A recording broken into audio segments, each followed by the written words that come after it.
अस्सलाम वालेकुम स्टूडेंट्स, आज हम लेक्चर नंबर 7 स्टार्ट कर रहे हैं जो कि है गोल्जी बॉडी। लेक्चर नंबर 7 में हमने एंडोप्लाज्मिक रेटिकुलम को स्टडी किया था। गोल्जी बॉडी में जो लर्निंग आउटकम है, जो चीज़ें हमें सीखनी चाहिए, उसमें सबसे पहले हम हिस्ट्री की बात करेंगे, फिर फॉर्मेशन की। फॉर्मेशन से हम डिफिनीशन निकालेंगे और उसके बाद स्ट्रक्चर और फिर फंक्शन। तो सबसे पहले इसकी हिस्ट्री को स्टार्ट करते हैं। इसकी जो हिस्ट्री है, ये हमारे पास एक मेडिकल डॉक्टर था हमारे, और फेडरल बोर्ड के बुक में जो है ऐसा लिखा है कि ये एक इटालियन बायोलॉजिस्ट था, लेकिन असल में ये क्या था, ये एक मेडिकल डॉक्टर था जो कि न्यूरोलॉजिस्ट था। न्यूरोलॉजिस्ट था कैमिलो गोल्जी एक न्यूरोलॉजिस्ट था, और इसने न्यूरॉन सेल के अंदर फर्स्ट टाइम ऑब्जर्व किया एंडोप्लाज्मिक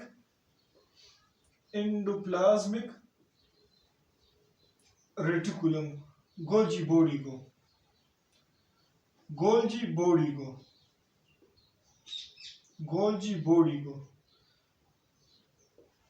इसको हम गोल्जी कॉम्प्लेक्स या गोल्जी अपैरेटस भी कहते हैं।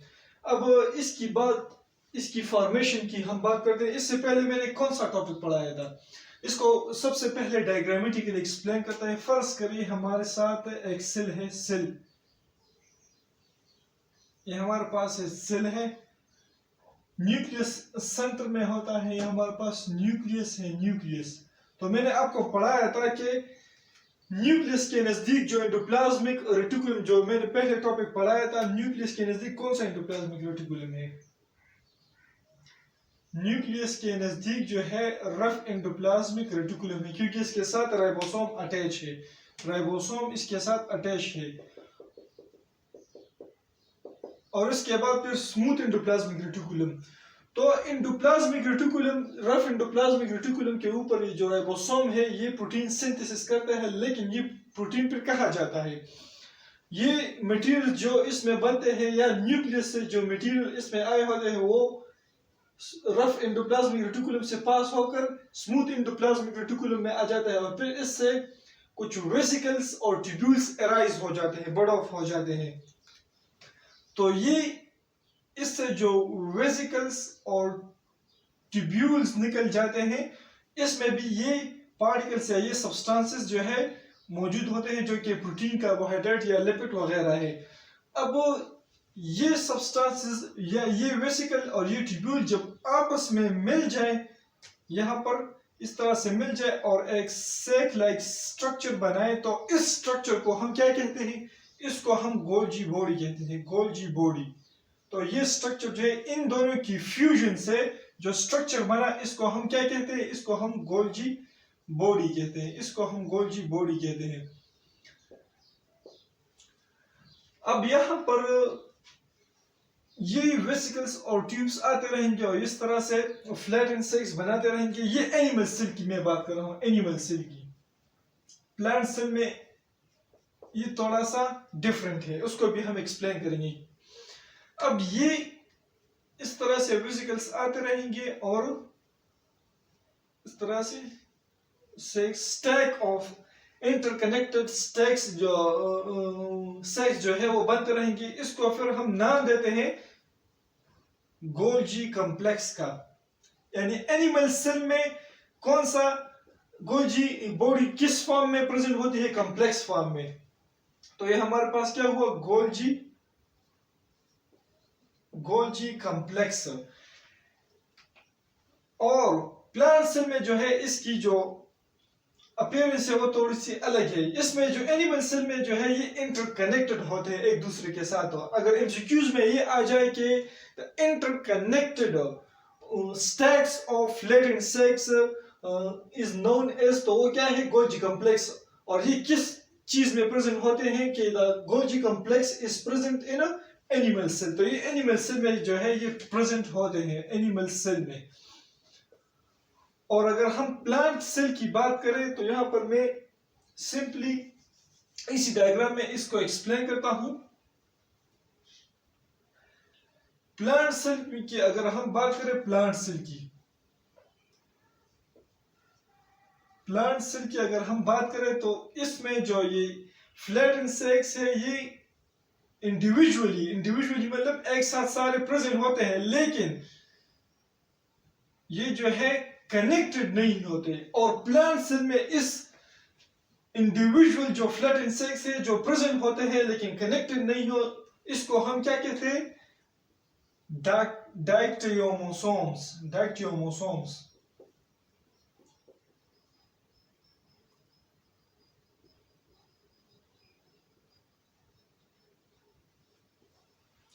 तो ये किस सेल्स में प्रेजेंट होते हैं? ये प्लांट सेल्स में प्रेजेंट होते हैं, प्लांट सेल्स में। तो ये तो इसकी फॉर्मेशन हुई। अब इसकी डिफिनीशन आपको क्लियर हुई होगी कि इसकी डिफिनीशन क्या होनी चाहिए। तो सबसे पहले इसकी हम फॉर्मेशन लिख लेते हैं कि materials present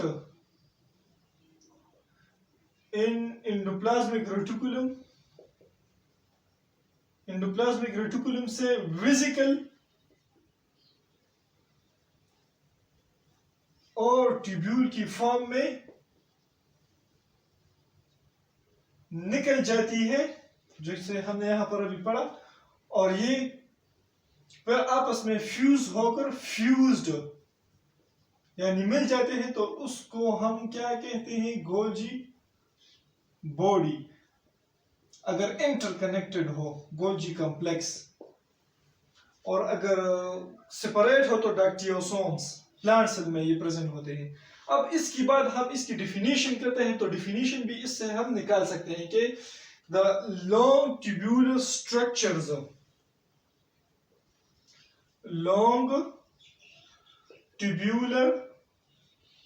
structures which is formed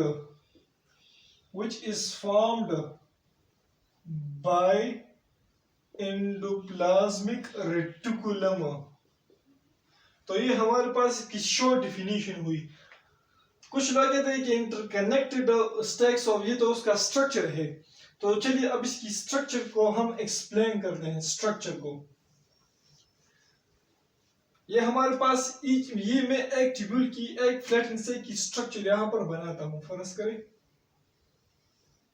इसके बाद दूसरा, ये अल्ट्रा स्ट्रक्चर है, थोड़ा सा बड़ा मैंने ड्रॉ किया है।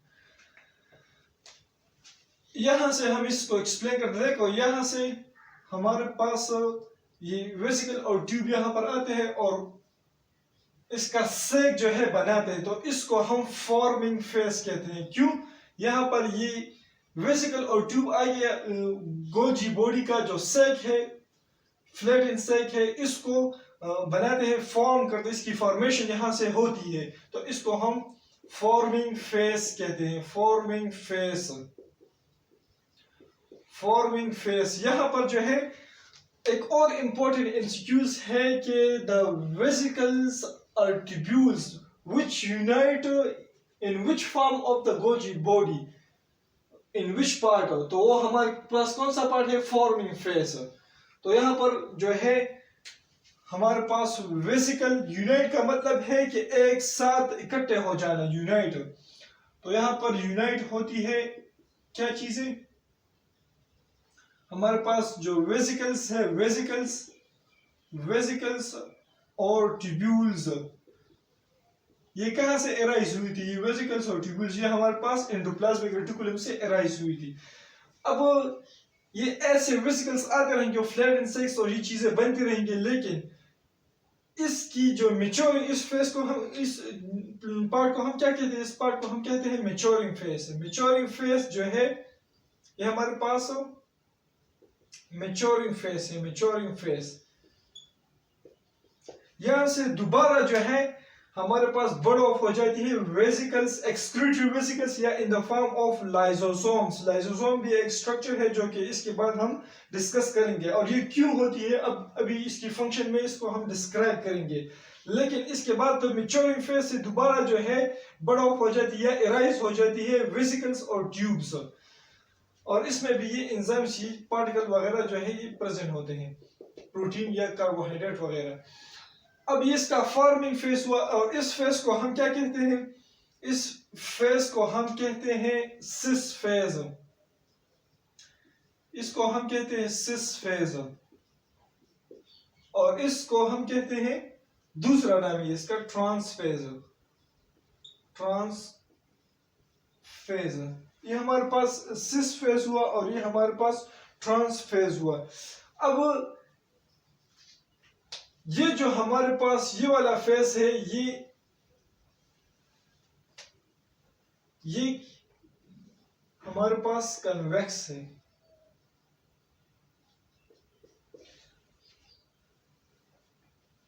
ये हमारे पास कनकेव है, सॉरी कनकेव, और ये हमारे पास क्या है?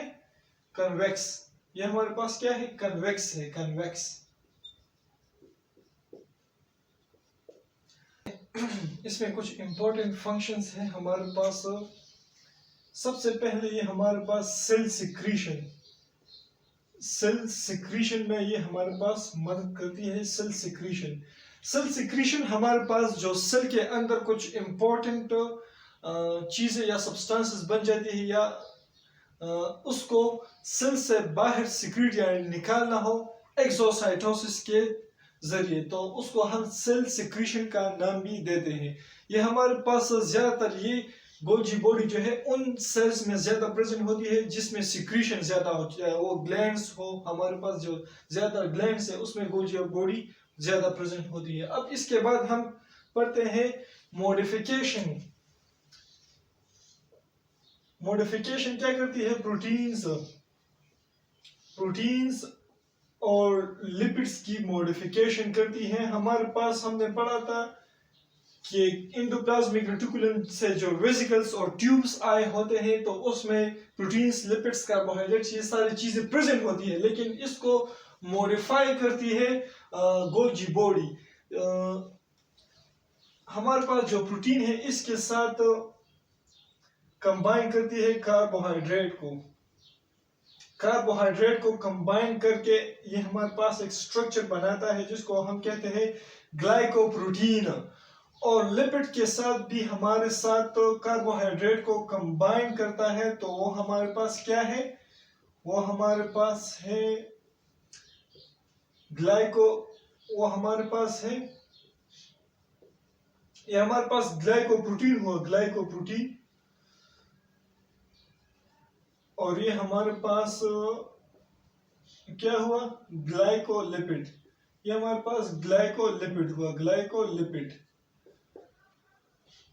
और इन दोनों को हम क्या कहते हैं? Conjugated molecule. तो ये कंजुगेटेड मॉलिक्यूल को बनाने में भी हेल्प करती है। अब इसके बाद जो है इसकी इंपॉर्टेंट फंक्शन जो है वो ट्रांसपोर्ट में भी है। ट्रांसपोर्ट में भी अगर इसके अंदर कुछ खास किस्म के प्रोटीन हमारे पास प्रेजेंट है और प्रोटीन जो है एंजाइम भी बनाते हैं, तो एंजाइम की अगर कहीं पर रिक्वायरमेंट है तो वो in the form of vesicles जो है इससे राइज हो जाते हैं और इससे निकल जाता है, या एक्सक्रीटरी वेसिकल या लाइसोसोम, प्राइमरी लाइसोसोम की। अब चौथा नंबर फंक्शन जो है इसका क्या है? प्राइमरी लाइसोसोम बनाता है, प्राइमरी लाइसोसोम। ये क्या है? हम लाइसोसोम में डिस्कस, लाइसोसोम का टाइप है ये हमारे पास प्राइमरी लाइसोसोम्स। प्राइमरी लाइसोसोम भी इसके अंदर सिंथेसाइज, इसकी वजह से सिंथेसाइज होती है। अब ट्रांसपोर्ट की हम बात करते हैं। ट्रांसपोर्ट अगर जहां पर एंजाइम की रिक्वायरमेंट हो और वहां पर एंजाइम को ट्रांसपोर्ट करना हो, तो वो in the form of tubules या वेसिकल ट्रांसफर हो जाती है। अब हम इसकी फिफ्थ फंक्शन की तरफ आते हैं। तो फिफ्थ फंक्शन क्या है कि ये मैंने आपको जो सेल वॉल पढ़ाया था, तो मैंने आपको ये भी बताया था कि सेल वॉल जो है वो हमारे पास फॉर्म होती है प्रोटोप्लाज्म से, लेकिन प्रोटोप्लाज्म के अंदर जो ऑर्गेनेल प्रेजेंट है गोल्जी बॉडी, इससे जो है ये हमारे पास क्या होती है? ये हमारे पास फॉर्म होती है। तो ये प्राइम या सेल वॉल, पहली जो सेल वॉल बनती है तो उसको प्राइमरी सेल वॉल कहते हैं, या सेल वॉल की सिंथेसिस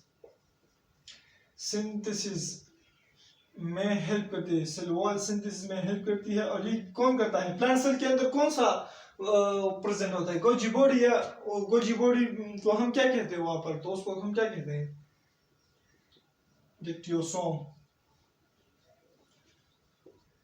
तो ये हमारे पास इसका 5 नंबर जो है यहाँ पर देखिए स्ट्रक्चर से मैं आपको समझाता हूँ।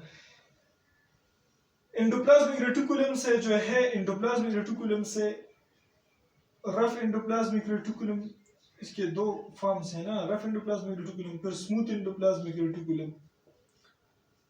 फिर उसके बाद जो है गोजी बॉडी, और गोजी बॉडी से भी जो ये एराइज हो जाते हैं हमारे पास वेसिकल और एक्सक्रीटरी वेसिकल्स या ट्रांसपोर्टेड वेसिकल्स जो है ट्रांसपोर्ट के लिए होते हैं, और उसके बाद लाइसोसोम, प्राइमरी लाइसोसोम भी बनाते हैं।